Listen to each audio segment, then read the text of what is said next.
Alors je suis très heureux que le ministère des Marocains résidant à l'étranger et des Affaires de la Migration ait organisé ces ateliers, dont le premier se tient aujourd'hui à Srirat, sur un thème qui est essentiel pour le développement de nos relations bilatérales, qui est la question de l'innovation et des nouvelles technologies.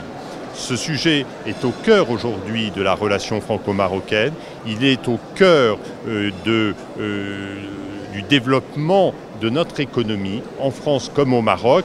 Il a été l'un des sujets majeurs qui a été retenu comme priorité par nos deux gouvernements lors de leur rencontre de haut niveau en novembre dernier à Rabat. Et nous l'avons placé, ce thème, en tête vraiment de nos préoccupations. Et c'est très heureux que le Maroc, pour cette première rencontre avec les Marocains vivant en France, l'ait retenu. Bouchra Bayed, présidente de l'association Maroc Entrepreneurs.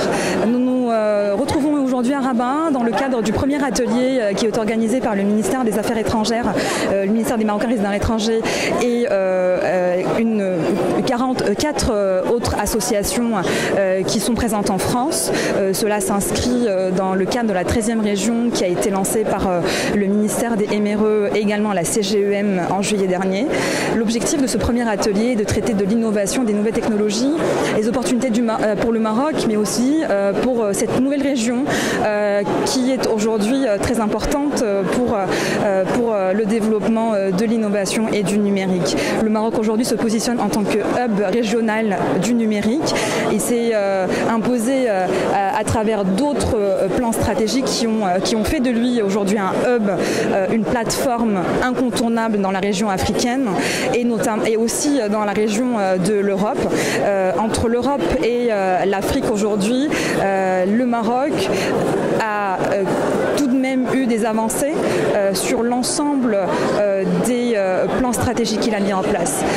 Si on parle que de cet atelier, celui qui le concerne le plus, ce serait plutôt le plan numérique 2020 et l'agence du développement du digital. C'est ainsi que le Maroc renforce son positionnement. D'ailleurs, toute autre structure dans le monde aujourd'hui devrait se mettre au diapason du numérique et des nouvelles technologies. Et c'est dans ce cadre-là que le Maroc se positionne sous 5 panels. Le panel, je citerai celui que Maroc Entrepreneurs gérera durant ce congrès. Il s'agit de l'entrepreneuriat, l'investissement et le financement.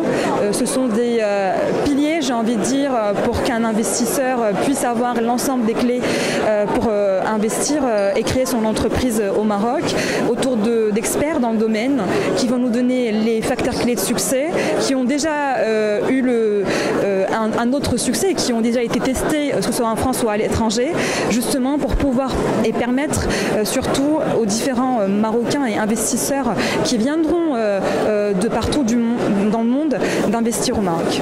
كنشارك في هذا الملتقى هذا ديال الكفاءات المغربيه اللي غيكون مناسبه ديال التعارف بين مجموعه ديال الخبراء في مجالات مختلفه وغيتكون كذلك مناسبه لينا باش نتناولوا واحد الورشه واحد الاهتمام اللي هو متعلق بالمدن وبالجهات. ملي كنذكروا على المدن وكنذكروا على الجهات بالطبع كنذكروا على المنبع ديالنا يعني عن اماكن الازدياد ديالنا ولكن كنذكروا كذلك على مكان اللي فيه واحد العيش مشترك اللي احنا عندنا رغبه اننا من خلال التجارب اللي راكمناها في الخارج اننا نساهموا في التنميه ديالها. Donc pour cela à la fois c'est participatif, donc c'est l'occasion pour moi de participer au développement de mon pays et de contribuer à tout ce qui est, on peut dire, l'intégration de la mobilité durable dans nos infrastructures routières et autoroutières, notamment des aménagements, ce qu'on appelle des aménagements de véloroutes, de voies vertes. Donc c'est pour intégrer le piéton et le cycle, les vélos dans une démarche de développement territorial et donner la place à cette catégorie de personnes sur la voirie pour que ce ne soit pas juste pour les voitures et les transports en commun. Donc c'est la raison pour laquelle je suis là aujourd'hui. Donc salam alaikum, Zakaria Blamri, je suis un ingénieur de formation, je suis architecte Big Data. En fait, j'interviens sur différents projets de mise en œuvre de plateformes de gestion de données, de la valorisation de données en général dans différents secteurs. Et je suis très ravi, honoré de participer à cette première édition, la mise en commun des experts en fait, dans le domaine de l'innovation, des nouvelles technologies. Et moi, ce qui m'intéresse le plus, c'est plutôt la partie données et comment faire finalement de la donnée un moyen et un levier pour faire avancer nos secteurs, différents secteurs économiques et surtout en fait le Maroc qui est un pays agricole. Moi, mes idées vont tous vers comment faire finalement l'agriculture nouvelle génération. Comment apporter de l'innovation, de l'optimisation dans le domaine agricole, parce que bon, je pense que le champ d'action il est assez vaste et qu'on peut faire plein de choses. Et j'espère que pendant ces ateliers, on va pouvoir échanger sur ces thématiques-là et surtout comment on arrivera que le Maroc de demain puisse valoriser ces données, devenir un acteur global dans l'immersion des nouvelles technologies autour des données.